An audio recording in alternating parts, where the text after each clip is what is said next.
O ministro da Economia, Paulo Guedes, permaneceu por mais de 5 horas em audiência pública conjunta de 4 comissões da Câmara. Ele falou das prioridades do governo, afirmou que o tripé no momento é saúde, emprego e renda. Defendeu a vacinação em massa e respondeu às perguntas dos parlamentares sobre vários assuntos. A situação da economia foi um dos temas mais questionados. Nós estamos falando aqui de 3 problemas graves: saúde, economia e desemprego, a fome que voltou. Vacina no braço, vacina no braço, comida no prato. É uma política que precisa ser priorizada nesse governo. Hoje o que a gente vê é que o gás de cozinha, pós-pandemia, obviamente ninguém imaginava isso, mas está hoje o valor de uma parcela do auxílio emergencial, ou seja, o botijão de gás tem que durar um mês inteiro para a parcela do auxílio emergencial.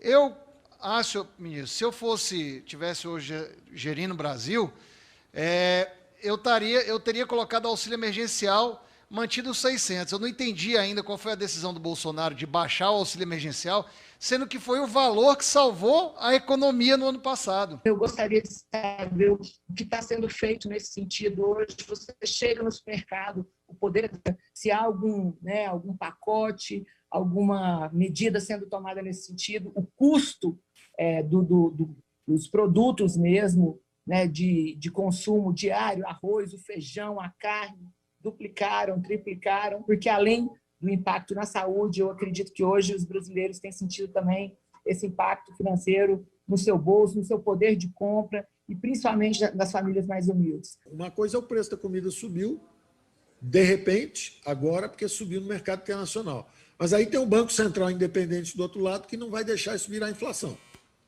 Aí o preço da comida subiu. Aí nós vamos atender os mais frágeis. Como? Aumenta o Bolsa Família. Eu reconheço que é uma situação difícil. Subiu o preço do gás, subiu o preço da comida. Nós vamos ter que ter um olhar para esse problema social e aumentar os programas de transferência de renda para poderem pagar esse aumento de preço. Agora, o que nós vamos fazer? Nós vamos torcer para o arroz cair de preço, cair soja, cair isso tudo, e o Brasil, como um país, ficar mais pobre?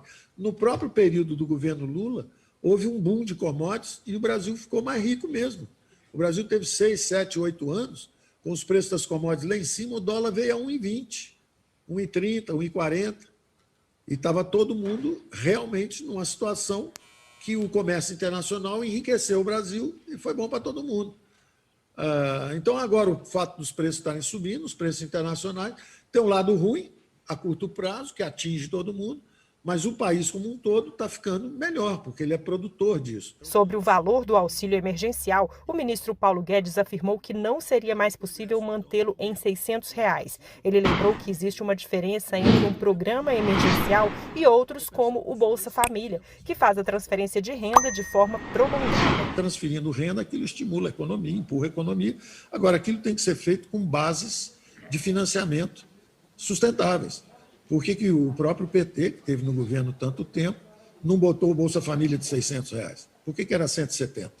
Porque o dinheiro tem que ser apanhado em outro lugar, tem que ser feito com responsabilidade. Então, ele teve realmente a belíssima iniciativa de fazer um programa de transferência de renda importante, ganhou 4 eleições seguidas merecidamente, porque fez a transferência de renda para os mais frágeis, com um bom programa, um programa que envolvia poucos recursos e que tinha um altíssimo impacto social, e que foi até inspiração durante essa confusão toda aí para nós sabermos como é que o dinheiro podia chegar rápido na base e garantir a sustentação das famílias mais frágeis e mais vulneráveis. O ministro da Economia foi questionado sobre declarações dadas em outros momentos. Uma delas foi quando Guedes comemorou em março do ano passado a destinação de R$ 5 bilhões para o enfrentamento da pandemia, dando a entender que o valor seria suficiente. O ministro ainda acha, como achava em março de 2020, que com 3, 4, 5 bilhões nós aniquilamos o vírus, a segunda onda? O senhor dizia o seguinte: tem muito dinheiro na saúde.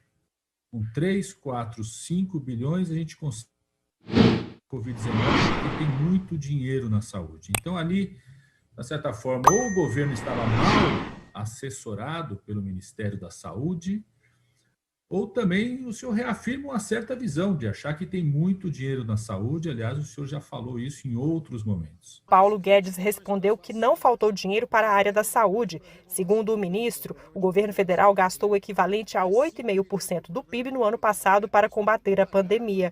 Ele disse que se expressou mal na época. Se no dia seguinte nós fizemos um diferimento de 150 bilhões, nas semanas seguintes, nós fizemos redução de compulsório de 200 bilhões. Como é que eu ia falar que com 5 bilhões só nós vamos combater a coisa? Se nós gastamos 8,5% do PIB. Nós temos um compromisso com a saúde, mas nós temos um compromisso também com o estado de responsabilidade fiscal. Nós não podemos incendiar o Brasil. Nós não somos uma geração de irresponsáveis que faz uma guerra e joga o custo para os netos e para os netos, para os filhos e netos lá na frente. Particular ao presidente dessa casa, deputado Arthur Lira.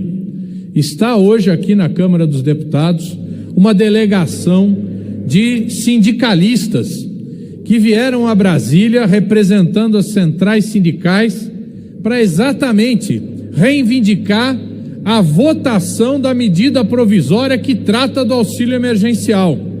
Essa medida provisória é absolutamente ridícula, porque propõe uma redução muito grande no valor do auxílio emergencial.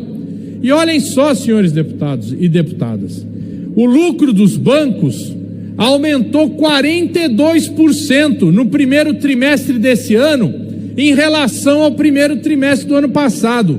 20 bilhões de reais de lucro de apenas os 4 maiores bancos, sem contar todo o sistema financeiro.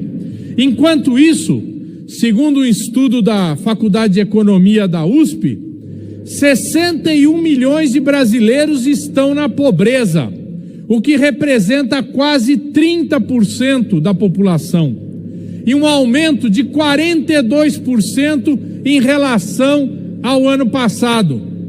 Na extrema pobreza, são mais de 19 milhões de pessoas, trabalhadores e trabalhadoras, 9% da população, 4 vezes mais do que em julho de 2020. Essa é a situação do povo brasileiro. E é isso que nós precisamos resolver aqui, votando essa medida provisória. As centrais sindicais estão aqui em Brasília, senhor presidente Arthur Lira. Coloque em pauta a medida provisória do auxílio emergencial. Permita que esta casa possa discutir o assunto, fazer emendas, aperfeiçoar o projeto e garantir ao povo brasileiro o mínimo de renda para a sobrevivência. Ontem, o Supremo Tribunal Federal determinou ao governo que cumpra a lei do então senador Eduardo Suplicy da renda básica da cidadania. É necessário que isso seja cumprido e o auxílio emergencial é um passo importante para esse avanço. Não venham me falar em teto de gastos, porque o Centrão já arrebentou o teto, furou o teto, acabou com isso. Então, olha, já que acabaram, e olha, nem fomos nós da esquerda que conseguimos, eles mesmos conseguiram, que agora se garanta recursos para o povo.